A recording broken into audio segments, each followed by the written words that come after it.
Hello and welcome back to ParanormalNL Podcast, located in Newfoundland and Labrador, Canada.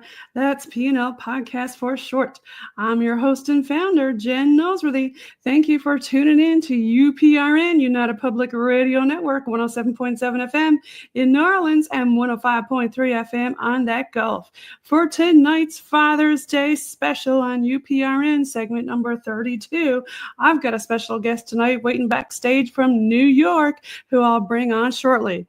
Now it's time to grab your favorite cold one, a few dad bod snacks, and get ready for the show tonight. ParanormalNL Podcast is sponsored by the Bog Team. It's a boots-on-ground Bog team doing historical paranormal investigations in Newfoundland, Canada. PNL Podcast believes in supporting international paranormal networking and highlighting global paranormal people, places, and things. Follow PNL Podcast and the Bog Team on their Linktree, ParanormalNL Podcast. Now, let's get on with the show. Tonight, I have on the stage with me all the way from New York. Welcome, El Santariga. Hey, Jen, thank you for having me. It's Hey, a pleasure Al. to be here. Yes, welcome back. Now, for the folks on UPRN who are not familiar with PNL Podcast, back in Season 2, Episode 5, you can find Al, and you can also find him actually on UPRN way back Season 2, Episode 148. So welcome back. Thank you. Thank you for having me back. It's a pleasure to be here. Yeah. And now, Al, for the folks who are listening in, should I say first, Happy Father's Day week to everybody. And you want to give a little shout out and talk a little bit about yourself, introduce yourself to everybody listening? Okay. Hi, everybody. My name is Al Santariga. I'm the founder of the Bronxville Paranormal Society. I'm a founder of the New York State Sasquatch Organization, the New York State Dogman Project, the New York State UFO Project, and I'm the Region 3 Director for the North American Dogman Project, as well as a New York State MUFON member. And don't forget the Squatchfather. Yes, the Squatchfather. Say Yeah. hello to my little friend and my big friend, right? We had to throw that in there. So, Al, tell me what's been new in New York with Bigfoot and some UFO stuff on the go, I hear. Yeah, last October, I was invited to the Western Connecticut UFO Conference. Right. And I did a presentation there. And right after I got back from the conference, off my front deck, I got some amazing UFO footage. I wish I would have had it a week or two earlier so I could have showed it at the conference. But and it started off very innocently. My wife was going to close the curtains in the front of the house. She was going to sit on the couch, and she seen, it looks like a gold star hanging in the sky. And she said to me, she said, "Hon, what's that?" You know, and I got up and I looked, and it's like, it's probably Venus. It's always Venus, you know, it's always Venus, you know. Right. And, yeah, the brightest star up there. So then I said, well, you know, let me go outside. Now it's got my attention. So I said, let me go outside. I'm a stargazer. And I have a couple of, I have a star app and I have a planet app that I use when I have my telescope out.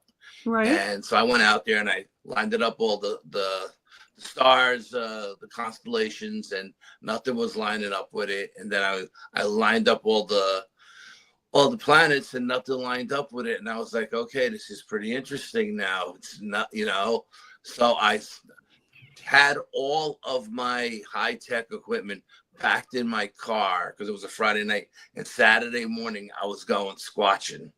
So I said, I'm not going to unpack the bag to get all the high-tech stuff out, so I'll just film with my phone. That's the way it always happens, right? Whenever you see something good, you're like, damn, I didn't bring my stuff, or I don't have it here with me, right? So I was filming, and like I said, when you look at it with the naked eye, it looks like a gold star in the sky. But when I watched it on my phone, the way it looked, what it looked like to me was a germ underneath the microscope, rotating different colors counterclockwise. And I thought that was pretty interesting. That's so a all still. kinds of different colors and stuff.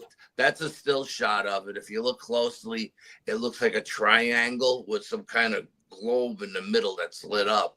Yeah, I think I might have. You can make it bigger, whatever. You would be able to see how. Yeah.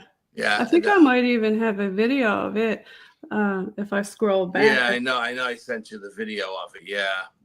I had to go back to the beginning because I know there's a couple different videos there. Now, that's another picture. There it is. Sound. Yeah, you can mute the sound because I didn't do any talking in it. I was trying to focus on. I don't see anything on my end now. Oh, that's misplaced. There it is. Yeah, there it is. Yeah. And you can mute the sound because it's just traffic driving by. Yep, let me go back to it.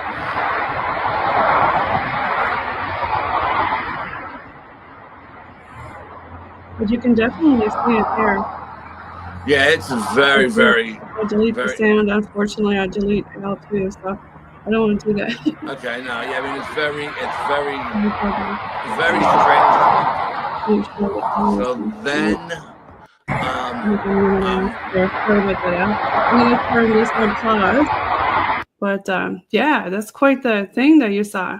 So then, after I did my investigation, I said, well, let me leave all my high-tech stuff out in case it comes back.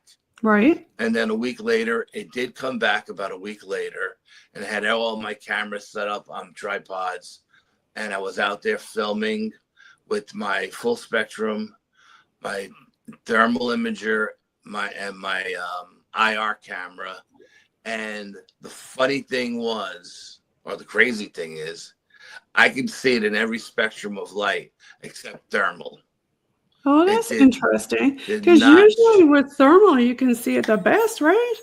You would think that something like that with all those colors was giving off some kind of heat and you'd be able to see it. Right. But you couldn't see it in thermal whatsoever. It was so invisible. That means it was cold, whatever was up there. Yeah, it wasn't even cold because if it was cold, it would be like a dark blue color or purple. Yeah, but you couldn't see it. You couldn't see it in the sky. It was just invisible. Wow. Which made me scratch my head. And then as I was filming, as I had all the cameras filming, I started doing like little Morse code with a tactical flashlight. Right. And it started to come in. And then I picked up my phone to film with that as well. And the minute I picked up my phone, it kind of backed off. So I said, okay, I captured it with the high-tech stuff. You know what I mean? And then I put everything away. And a week later, it came back again.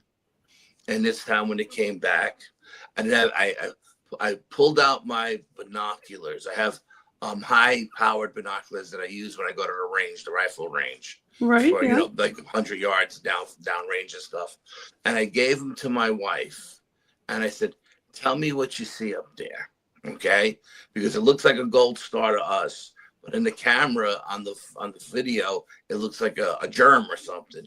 So you tell me what you see. So she pulls up the binoculars and she looks. And she says, it looks like a squid to me with like tentacles hanging down. Okay. So I look at her like she's crazy. Give me those damn binoculars. You're like, let me see what you're looking at, woman. And I look at it, and the tentacles went from hanging down like this to being out like that. Oh, okay. And I was like, this is the craziest thing because every time I look at it through a different spectrum of light, it changes shape. It doesn't look like it's a plasma craft. To me, it looks like. Was it just hovering there when it was like turning around? Parked in the sky. Just parked in the sky. And no sound or nothing? No sound, no nothing. Really weird, hey? Yeah. Were you doing like a CE5 thing or anything? Or using a flashlight or anything to try to get its attention? The second time I used a tactical flashlight to bring it in.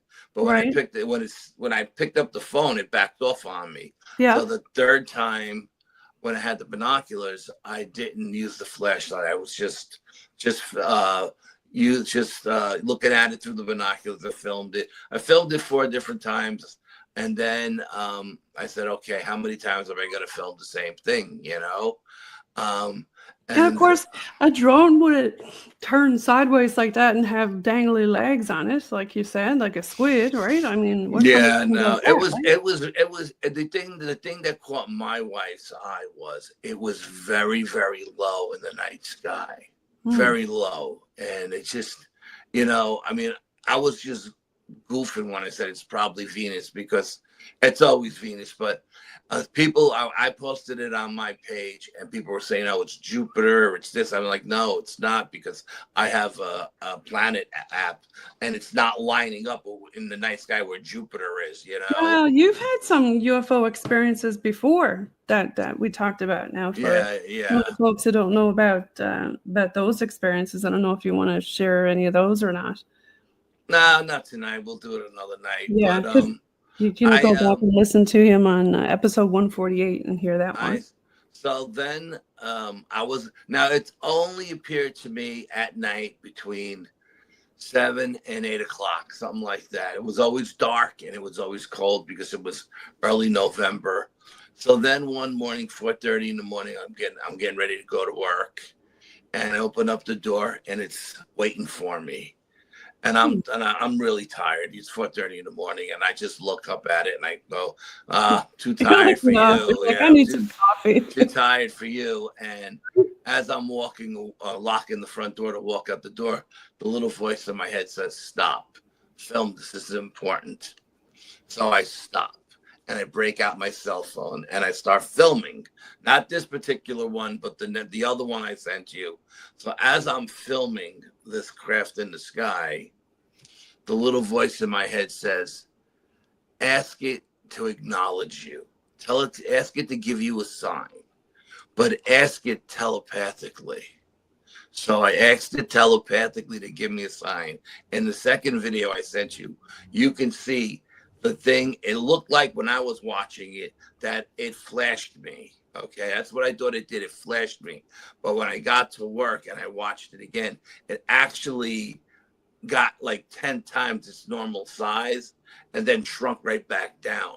Okay, so we'll watch that second video now. Okay. I'll move forward, and I think I've got the second video. That's another picture. Hold on, let me see. That's a picture. And I think there's another video. Yeah, those are all videos, yeah. That's another picture. Okay. This is another one. This is Sean. Let me stop that one. And this is Northern. I'm going to have to let you keep talking and I'll try to find it. Yeah, so I mean, I'd never had a UFO acknowledge me. When I just seen a craft in the sky. We've had some acknowledgement with the CE5s we did over the years, but then I've never asked it telepathically to give me a sign. And for that thing to flash me telepathically, it blew my mind, because like I said, when I seen it happen in real time, it just looked like a flash. But when I rewatched the video, the thing expands to 10 times its normal size, and then it shrinks back down. Oh, wait, I think this is it. I don't know how that happens. I'll play this one again. I'm just going to mute it.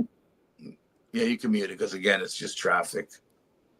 I don't do any talking in any of the videos. Is this the one where it gets big? Yes, if it's not it did. It got right big. Yeah, I didn't see it. That's when you asked it, right? I'm not seeing it on my screen. Oh, okay. Hold on. Don't you love technology? Not really. Not me. There, that was on the screen. Now we'll play it again. Yes. I got to toggle back and forth because I'm on the laptop. And you'll see this thing. It kind of goes up, and then it gets really big. It's going to come down, and then as it starts to go up again, it's going to flash. Boom, right there. Right there, yes. Wow. And that just blew my mind. I got to tell you, I was so excited after that happened. My adrenaline was going through the roof. When I got to work, I was bouncing off the wall. I couldn't show my partner the video fast enough, And I was like, Yeah. man, if I would have had this video at the seminar, it would have been great, you know. Right? But I didn't have Especially it. since you asked it to acknowledge you, and then it did that, right? But you know, like I said, it wasn't a verbal command; it was a thought command, and it heard my thoughts, and Yeah, a lot it of showed. people say that you don't even need to talk; that you can just do it telepathically. Yeah, well, yeah, like I said, the thought just came to my mind. The little voice in the back of my head said, "Ask it if it can see you. Ask it to acknowledge you, but ask it telepathically." And I was like, "Oh, you know, at 4:30 in the morning, I'm still asleep, you know." Right? Yeah. These thoughts are going through my head. And recently, I was out with Brian, and Yeah, shout out to Brian Bowden. when Brian was up here last summer. We went to the ancient stone chambers, and we were doing experiments in the ancient stone chambers up here. And we did a day night. And during the day, I was doing a lot of stuff, old school, dowsing rods, a compass, quartz crystal pendulum. And Nice. I like picking it old school. Yeah. And I was asking, you know, the entities or the energies in the stone chambers to do this and to do that verbally. And I was getting everything I asked to get done was being done. So when we went back at night, the thought came to me, hey, hang the quartz crystal pendulum on the tripod, put the tripod in the chamber, step outside with the camera, film from outside, and ask everything all over again, but this time ask it telepathically. And everything I asked it to do telepathically, that quartz crystal pendulum did. And I was so blown away by what. Have you ever tried that with a candle, Al?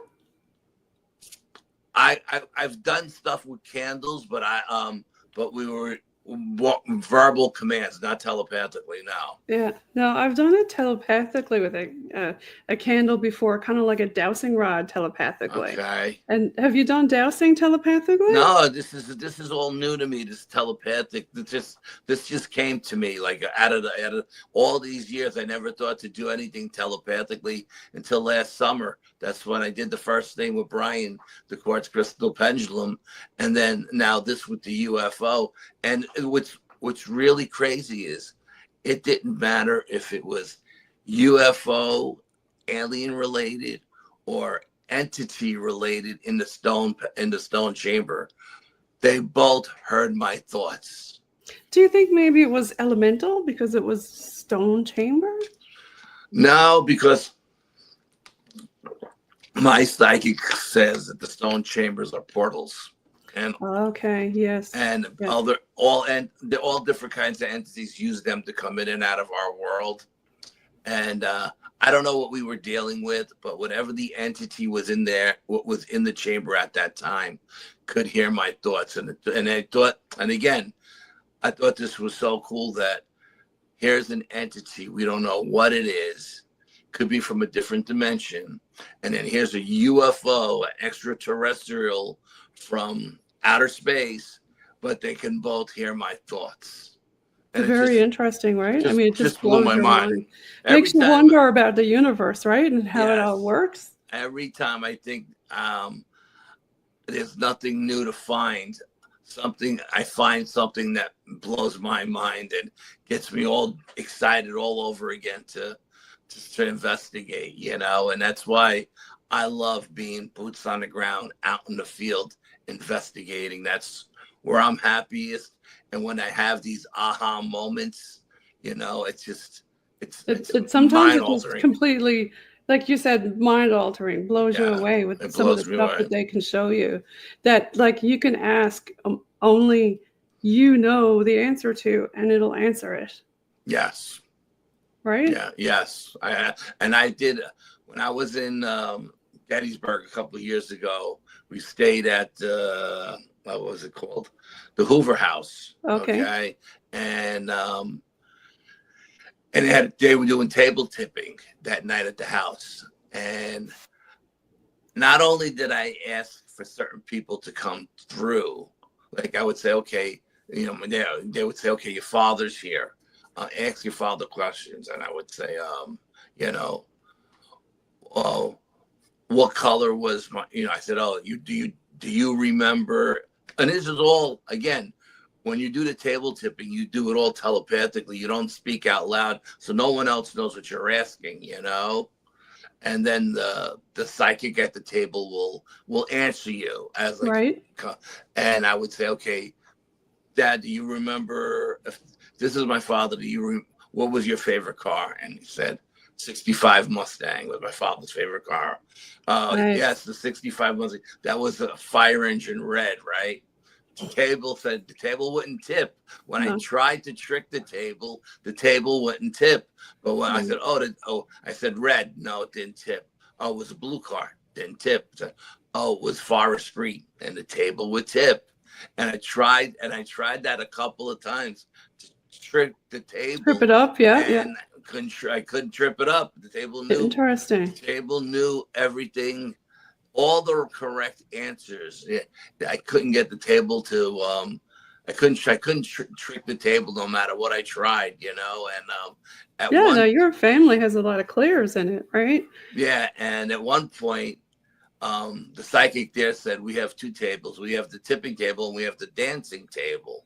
But tonight we're going to use the tipping table. I said, okay. And then at one point, the table started to move. It wanted to move. So my father was a big dancer. He loved tangoing. It was his thing, right? So we had to move all the furniture in the living room of the Hoover house, roll up the rug, and then 6 people with their hands on the table dancing across the floor. Oh my gosh. It was amazing. I mean, we were doing twirls and all kinds of stuff. Wow. It was amazing. So your dad was doing the tango. My father was tangoing that night. Yes. That's pretty cool. Yeah. Wow. But, that's really cool. That was very, very quiet. You know, I'd never done table tipping before, and I heard it and was very skeptical. My wife was as well. She looked under the table for wires and everything, but there were no wires, you know. Did you ever try to communicate with your dad other ways? No, I've never tried to communicate with anybody in my family except that night, because the psychic at the table said, you have a whole line of family members that want to talk to you tonight. She goes, Al, we will be here all night, you know, if we don't stop at some point. And you know, I had cousins that came through and uncles that came through, and my mother came through, and all bunch of people came through. And I got 2 messages from 2 of my cousins from their parents. Wow. Yeah, it was pretty wild night. Yeah. And I don't know. That's awesome. I don't know what my wife asked it, but whatever she asked it answered her correctly, because she got so distraught she had to go upstairs and go to bed. Really? Yeah. So I never and asked she her was what she asking said. hers telepathically too? Everybody did. Everybody was doing it. Interesting. Did you have any like precogs about this or anything before you did this? No, I had, you know, I mean, I've read about table tipping, you know, back in the Victorian age and stuff like that, but I never did it. I mean, my family always, when they did their seances, they would do it with tarot cards or candles, the candelabras, you know. They didn't use Ouija boards, and they didn't use or they would have like a crystal ball or something. They didn't use Ouija boards. They didn't use stuff like that. And we really weren't supposed to observe them when they did it, because we were really young. But we would sneak out and watch anyway from the shadows of another room, you know.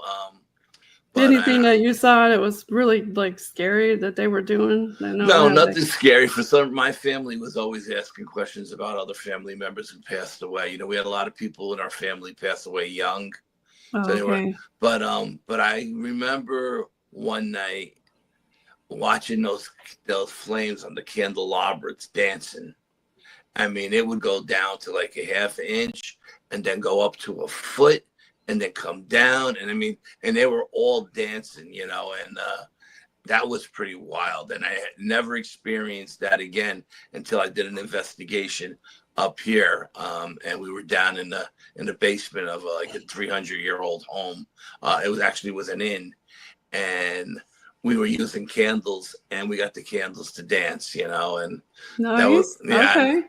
I got footage of it somewhere, but I got so many SD cards, I don't know where the hell they are. There it is. But it's nice when they communicate with you when you ask them different questions. Like I said, again, that particular night, I had two aha moments that night. Seeing the candelabras dance again, which brought me back to when I was a kid, a flashback to when I was like 8 years old. And it was in a Dutch part of New York State, Dutchess County, that was settled by the Dutch. And we were in a 300-year-old inn. And there was 3 people with dowsing rods on 3 different corners of the library of this. And everybody was asking questions in English, and only 2 of the dowsing rods were working. The one that I was using wasn't working. So I have an aunt who's German from Germany. Okay. So I said in German, "Sprechen die Deutsch," which means, do you speak German? And mine started crossing. Okay, So I love then that. we had there was a woman who happened to be there next to me, spoke fluent German. So whenever we asked a question in English, she would ask it in German, and all 3 dowsing rods would work at the same time. That's amazing. Yeah, it was very cool. It was an aha moment for sure. Yeah. Sometimes here in Newfoundland, when we use the dowsing rods or spirit box, sometimes we'll get some French come through. Oh yeah. One of my friends, he's from Norway. Sometimes he'll try like his language, and sometimes he's gotten things through Norwegian language. So it's very interesting that they respond in their own language. Yeah, I was at a Dutch cemetery one time. It's called the Old Dutch Cemetery, and I was there doing and again, I had my aunt ask a whole bunch of questions in German that I recorded. In German, okay. And as I was playing the recording back in German, of course, I had a digital voice recorder going, and I got answers in Dutch. In Dutch at the cemetery. Wow. Yeah. That's so awesome. Obviously they understood what she was saying in German, they understood her clearly. So I was getting a lot of responses that day. Again, that was another aha moment kind of We night, get a lot of soldiers around here when we do paranormal investigations sometimes, especially, in the old military areas. And of course, they were from World War II all over the world, right? So different languages. Yeah, I like that idea of using other languages. Yeah, I try to use other languages when I can. I know a little bit. I know a little German, a little French, Italian, of course, English. Right. And there was one location where it was, actually, I had a teacher in school who was French, Cherokee French, and she taught us both Cherokee and French. Nice. So I was asking questions in Cherokee. Well, although the Cherokee really didn't come this far north, I asked it anyway, just to ask it a different language, and see if I got any responses. But that particular day, I didn't get any responses in any language. We were at a religious place one time, and we had some folks there with some like ruins and like Viking type things. And that place really got angry. We stirred up spirit there. They didn't like any of the pagan stuff. They got real angry with it. Yeah, I would imagine. Yeah. Yeah, you never know what you're going to stir up when you bring in different languages and cultures and stuff. Now, you were also sending me some other things from another area up in the woods. Yeah, I had a telepathic communication with a white Sasquatch called Alfred. And Alfred told me, that he was a king shaman, and he was an elder, and he was an ancient one. And in my vision, he was waving me up the Western Ridge at the sacred site where I go. Now, I've never been up the Western Ridge because I made a deal with the Sasquatches many, many years ago that when I'm at the sacred site, they come down to see me. I don't go over the ridge. I don't want to go in their home range. But Alaric was waving me up, and I was like down at the bottom of the hill and saying, no, I can't come up. I made a deal with him, and he was saying like, no, you're with me. You can come up, And so I called my psychic before I went, and I said, what does this mean? And she says, there's something up there he wants you to see. He's an ancient one, Al. If he's telling you it's all right to come up, you can go up. Right. So my cousin and I went back, and we went up to what I thought was the peak of the Western Ridge. Turned out just to be the beginning because it went all the way back like 200 yards. And then it dropped straight down like a cliff face. So there's no even way to get down to their home range, But as we were up there, my cousin was being pulled to the left because he's very sensitive. And I was being pulled to the right. And we found these impressions in the ground. And he was taking pictures of them. And I was taking pictures of them. And then I kind of went to the highest peak. And I said, Sean, stand in one of these impressions. I want to see something. And he's like, okay. So he stood in one that was nearest to him. And I noticed that all of these impressions were set up like foxholes in the military. Okay. And I said, you know what these are, right? And he goes, yeah, these are Sasquatch nests. And I go, yes. I couldn't believe he knew. I go, yes, these are nests. These are he knew. He knew. He just knew off the bat. This kid, I can think something and he'll say it a second later. That's how psychic this kid is. And he goes, yeah, these are Sasquatch nests. And I go, yeah, they are. And then I started looking at them. I mean, they were filled with thousands and thousands of leaves. I wish I would have got there before the leaves came down to see what the bedding looked like, and how deep the nests were. But it didn't matter which hole you were in, you never blocked whoever was in front of you and whoever was behind you. Like if the first row, it was strategic, eh? Yeah, the first row didn't block the second row, and if you were looking to the second row, past the second row, and you were in the first row, the second row wouldn't have blocked you either. So and they don't do any military drills up around that area? No. Okay. No. And interesting. And I said, these are set up strategically like foxholes, and the little light bulb went on. I was like, this is what he wanted me to see. He wanted me to find these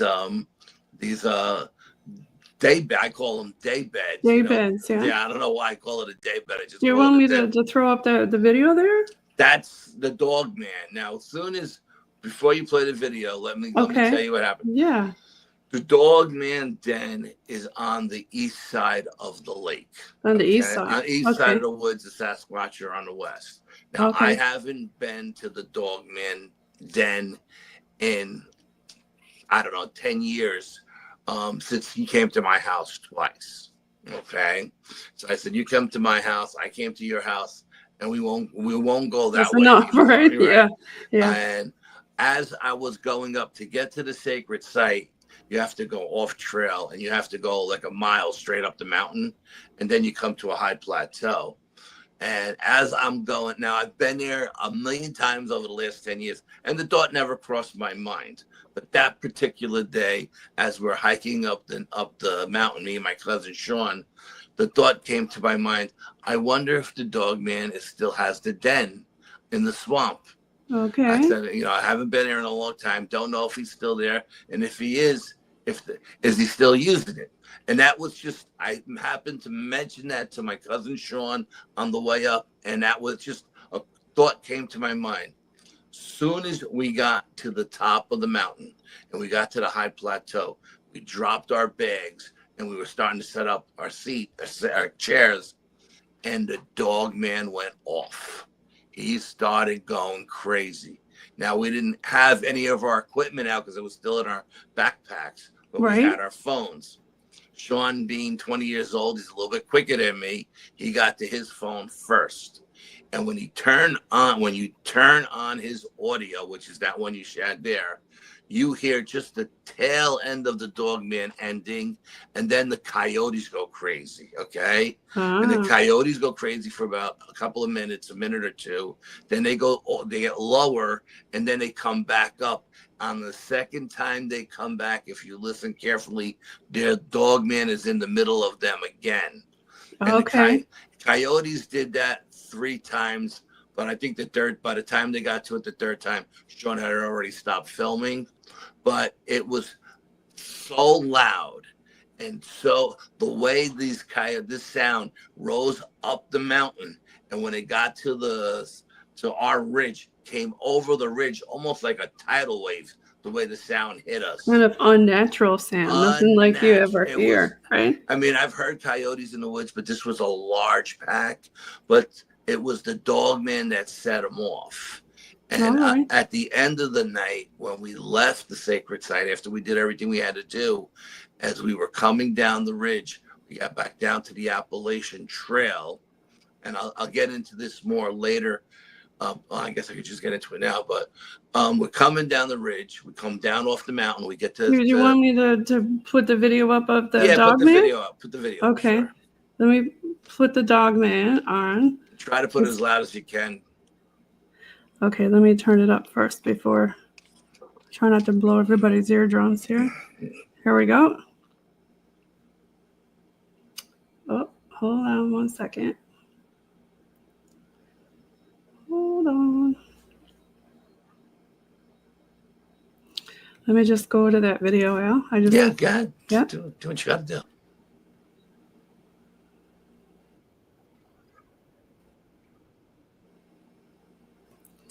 Okay, now I'll go to the next one and present. Everybody loves the internet. Okay, let me try that again. Now, is it up? Yeah, it's up. It's up. Well, let's push play. Go there.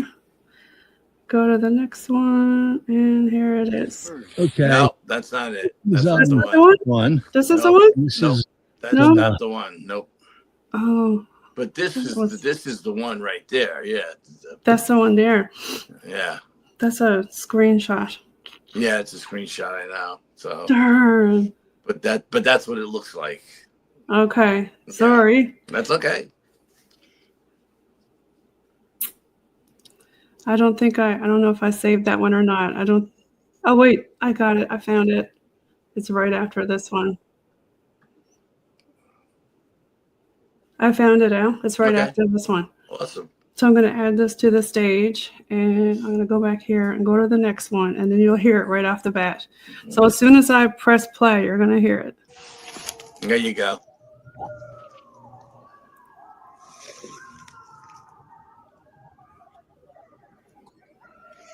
Refilming again. You're hearing all these coyotes starting to howl, get loud.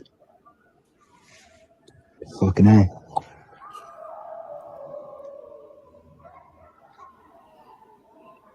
That's very haunting.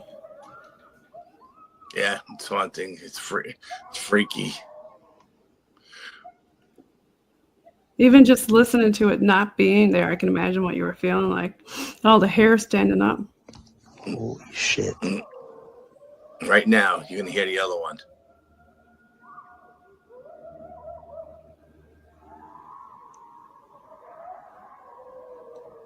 Right there, I think that was the other Dogman, the deep one. The real deep one. Yeah. Yeah, I got the coyotes upset, that's for sure. As soon as you turn it on, you catch the tail. You catch the tail end of the first Dogman screaming. That first one didn't sound like a coyote. That first one didn't. No, it was I big. tell you, that's some scary stuff, Al. No, And you don't expect that, right? And then all of a sudden that comes out of nowhere. because we're on the Sasquatch side of the lake. I did not expect the Dogman to go off, number one, and I didn't expect the coyotes to go off because it's been a long time since I heard coyotes actually in the woods. But So what would Dogman be doing over on the Sasquatch side? I don't know. You think He's never. I've never seen him. I've never experienced him on the west side of the woods. Only on the east side. But that night, So anyway, that day we were there for hours. I like to do day night, and as soon as we got there, it went off. And I think it's because it heard my thought in my head. I wonder if it's still here. Oh, he wanted to tell you. Yes, he was telling me, there. I'm still here. Don't come to my side of the woods. I swear to God, I felt like when he was going off, it was meant for He me. was like, stay away, Al. Yes, it was meant for me. And we filmed. We had an invisible helicopter show up, which was strange because this was the third time the invisible helicopter showed up. Now, I've heard stories of helicopters that are quiet, that you can't hear, but you can see. Right. But we're experiencing, as soon as we get there. Now, I don't know if the feds have planted sensors in the ground, because it seems like every time we get there, the helicopter shows up. Not once. That would make sense if they had some kind of a bunker around, Al. Not once, but twice. It comes during the day and it comes at night. Now, the first 4 times it's come, I didn't film it, but I was talking about it on other shows, and I said, this time I'm going to film it, and I filmed it. Beautiful blue sky. I'm filming, and you can hear the helicopter, but you can't see it. Let me ask you a question, though. Could it be like bouncing off of the mountain, the sound, even though you can't see it because the trees are so tall? No, because it was loud. It sounded like it was right over you. Yes, and the last 4 times it came, it was so low that it was actually, we could feel the percussion of the blades, and all the leaves were blowing up on the ground. Okay, but it didn't show up in any of my cameras. It didn't show up on any camera, not even the thermal. And then I said, okay, I'm gonna find this damn thing in the sky. It was at nighttime, and I have a green laser that goes to infinity. Yeah. And I went across the whole sky waiting for that laser to stop, because I said, as soon as it hits this helicopter, it'll stop. Right, yeah. The laser never stopped. It went to infinity and through the whole sky. No, because if it was cloaked, it still would have stopped, right? Yeah, it still would have stopped. Yeah. Yeah. And I don't know how this happens. I don't know. It's beyond me. But I filmed it. I sent you the video of the invisible helicopter. You can hear the helicopter, and I'm narrating through it. You know, the invisible helicopter's back, and then the video with my cousin Sean standing by the wall. Okay. The invisible helicopter, is that the one with like the sandwich bag in it? Or I'm just going to try this one. No, let me go to the next one. I don't know if I have that one, but you can keep talking. I'll see if I can see it.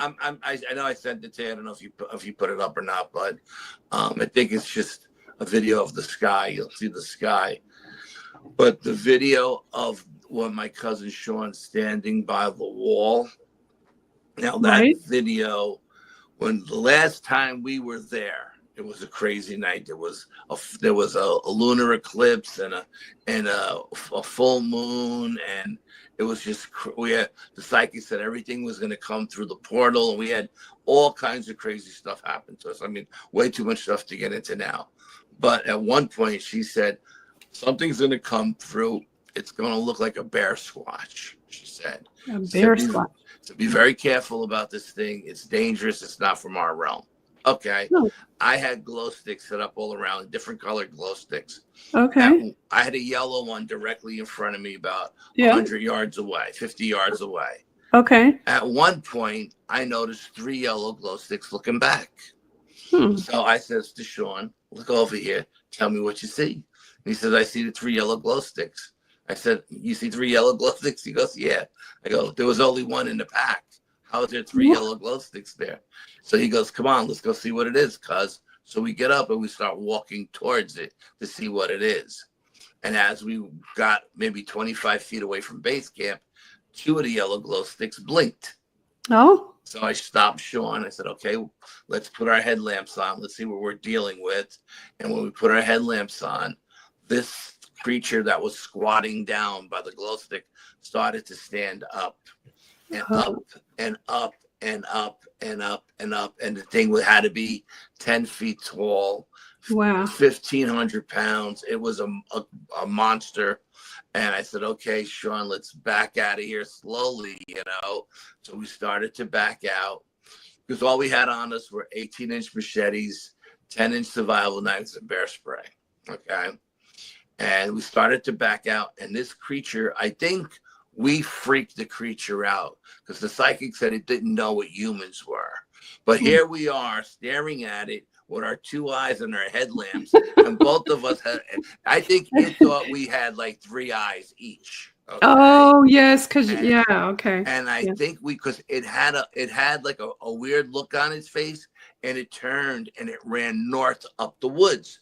And we heard it run north up the woods. At the northern end of the sacred site is a 4-foot wall that goes up into the woods. Right. Well, I thought it jumped over the wall and ran through the trees and knocked everything down. At that point, we left. Okay.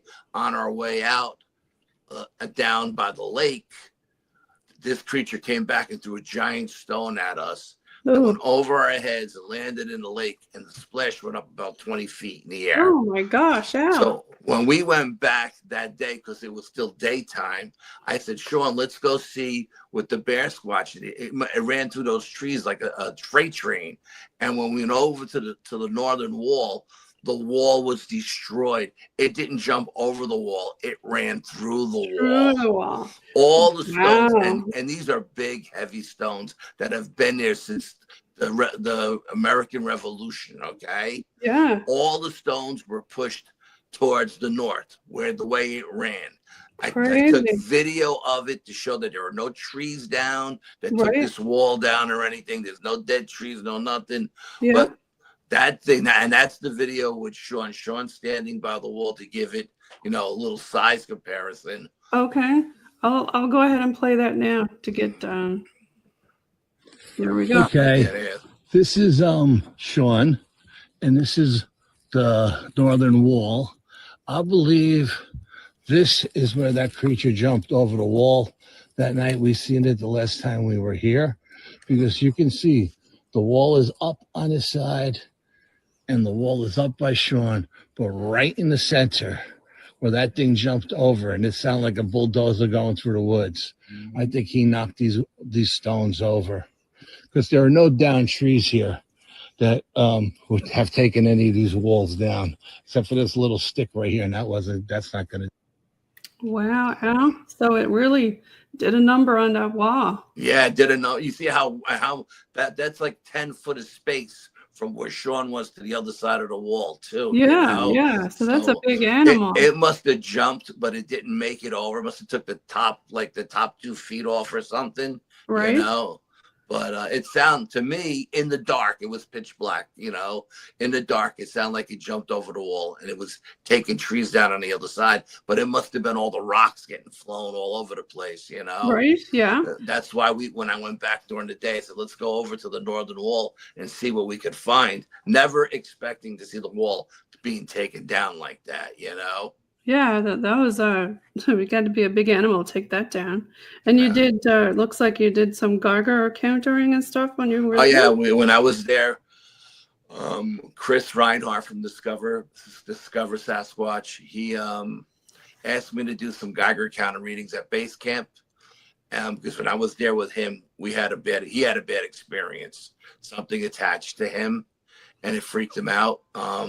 So I did a Geiger counter reading at base camp, and then we did a Geiger counter reading up on the Western Ridge, and there was no radiation around that night at all. Yeah, it was very, very low, and it was actually lower on the ridge than it was at base camp. There was some other one. This is some of the ones that you were talking about. Yeah, those are the holes. Yeah, those are the day beds. Yeah, you can see they're filled with tons and tons of leaves. Yeah, and you can see that some of them. This one was really huge. There's another one right there. Yeah, and they're set up strategically. Like not one is not blocking the other one, no matter where they're laying or who's laying in what. And they could be up there and see anything coming over the high ridge into the high ridge to the sacred site. Yeah. And if they just leaned back, you wouldn't be able to see them, if they were laying in those day beds.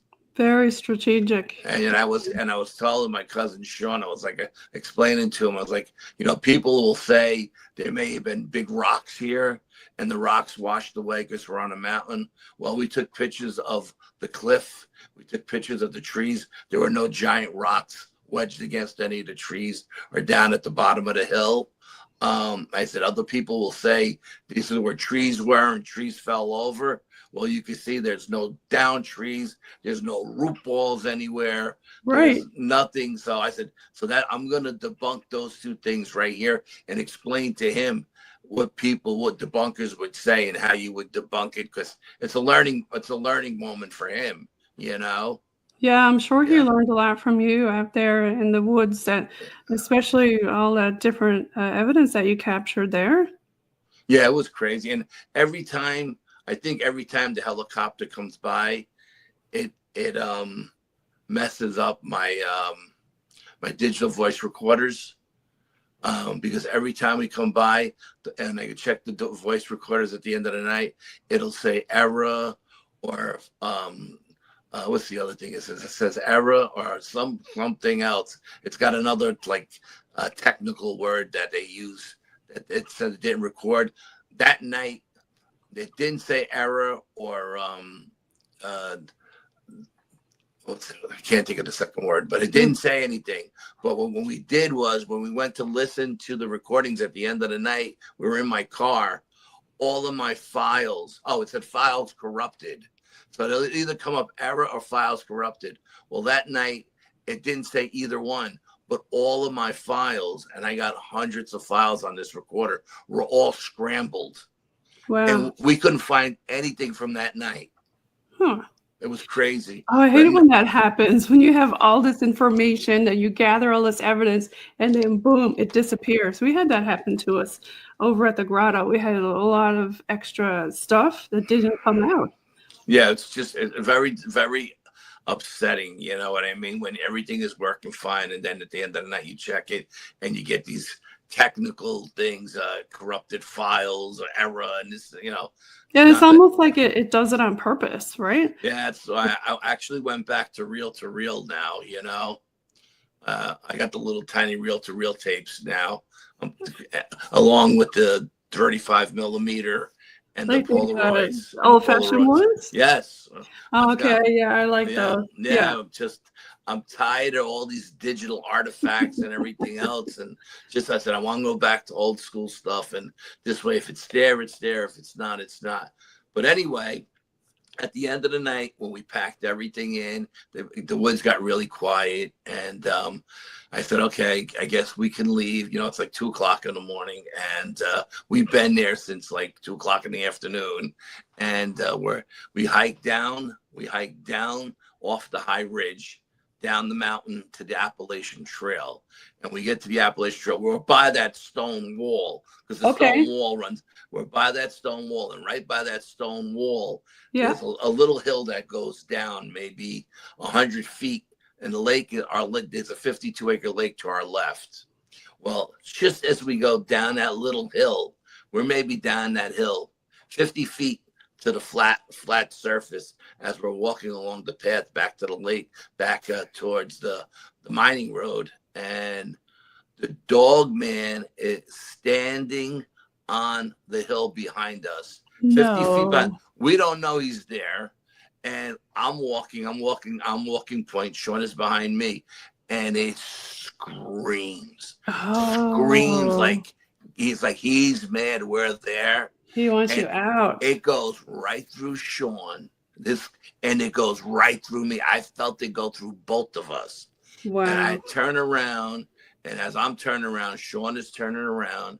And I said, Sean, put your headlamp on flood.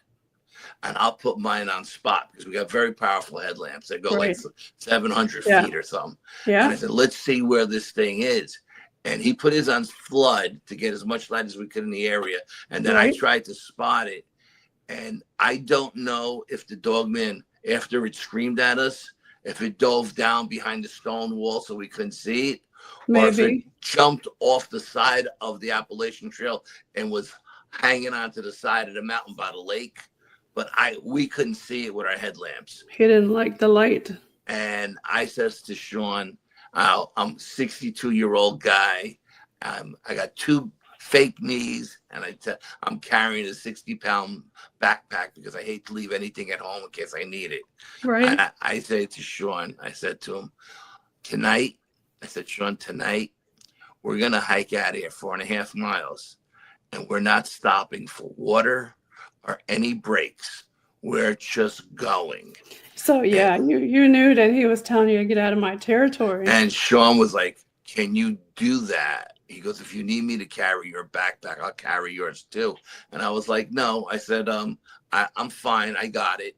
Because we've never hiked out where we didn't every 2 miles or whatever stop and took a water break, you know? Right. Yeah. But I didn't want the dogman to flank us and get in front of us because there's only one way in and one way out. And I didn't want to have to fight the dogman to get out, you know? No. So we're hiking out, and the dogman is behind us. He's following us. And you can feel his energy. And I'm telling Sean, this is insane. He's never on the west side of the lake. He's always on the east side. Yeah. Don't know why he's on this side of the lake tonight. And Sean's like, and like I said, Sean's very sensitive. And he's like, yeah, he's following us, but he's way back there, cuz don't worry about it. It's like, nothing rattles this kid. This kid is amazing. Just amazing. I've actually was with him one night where I felt his fear starting to rise up his legs. And I was just about to turn to him to talk to him where he pushed the fear back out and into the ground. Okay, good. And I turned to him and I was like, I've never experienced anybody do that before. You're effing amazing, you know, for a 20-year-old kid. To know how to do that, yeah. Yeah, I mean, and my psychic, Cindy, she says, Sean is so sensitive, it's crazy. So now we're hiking out. We get off the Appalachian Trail. We're on a mining road. Now we're on a regular paved road hiking. We still have about 2.5 miles to go. And we're going, and I told Sean, he was on my left, I was on the right, and I said, keep looking in the woods with your headlamp. Look for eye shine and stuff, because we don't want this thing to flank us, you know? And we're looking. All of a sudden, I stopped Sean, and I go, Sean, stop. He goes, what's up, cuz? I go, in the woods at 2:00, to my right, there's yellow eye shine looking at us at about the 5-foot level. Yeah. So he 5 foot though, that's low, right? Well, it could have been on his haunches. That's what I was thinking. Yeah. Okay. So so he looks over and he sees it. He goes, yep, I see it, cuz. I said, pull out your machete. I'm gonna pull out my machete. Pull out your bear spray. I'll pull out my bear spray. And let's just see what happens. Maybe when we get close. Now, Sean is from the city. He just moved up here a year ago. He doesn't know how deer react to people, you know? Right. As we're walking down the trail, we're in the middle of the trail. We're walking down and we both have our headlamps on this thing. Okay, we're coming up on 58 minutes. Well, this thing comes out in front of us, and it's the biggest deer you ever seen in your life, okay? Oh, like a male deer, hey? And it's looking at us, and we're looking at it, and I swear to God, it had a look on its face like it was trying to tell us something. Oh, he wanted to go, like he was trying to me and Sean are laughing hysterical now because we can't figure out what this thing is. Number one, is it really a deer? Is it an alien? We don't know. And what's it trying to say to us? Then it walks past us, turns around, comes back out and looks at us again. Now we've already forgot all about the dogman because this thing has got us laughing hysterical. We get to the car. Called my psychic Cindy. I said, what is it? She said it was an elemental, and it was there to give you safe passage through to stop the dogman where he wasn't going to let the dogman get past that point. So it was there for your protection. I said, because whatever it wasn't a deer. It was Wow. not a regular deer. No, it was, we were laughing so hard because the way it was looking at us, it was like it wanted to talk to us and tell us. It wanted to and say something. We Yeah. couldn't figure out what the hell it was trying to say because we weren't focused telepathically because we Yeah. were laughing too hard. It was trying to protect y'all. I guess. Yeah. I guess, according to the psychic, she said it was an elemental and it came out there to make sure you guys got safe passage back to the car. Well, we're coming up on the almost an hour Yep. mark, and we're listening in on UPRN, United Public Radio Network, on 107.7 FM in New Orleans and 105.3 FM on the Gulf. Al, do you want to give a shout out to all your fans with BPS? Yeah, I'd like to everybody. I'd like to thank everybody who supported me all these years, and come and listen to the shows and support the podcasts I go on as well. Thank you very much. Yes, everybody check out Bronxville Paranormal Society and Al Santariga. You won't be disappointed. Al, thank you so much for coming on today, this Father's Day week, and I hope that you had a great Father's Day. And everybody else who's listening in, have a wonderful Father's Day week. And thank you again for tuning in, United Public Radio Network. And don't forget, follow Al Santariga and the Bronxville Paranormal Society, and also all of his other projects that he's a part of. Thanks again, Al. No, Jen, thank you very much for having me. I greatly appreciate it. Thanks, Al. We're going to leave you with a little bit of rock and roll here.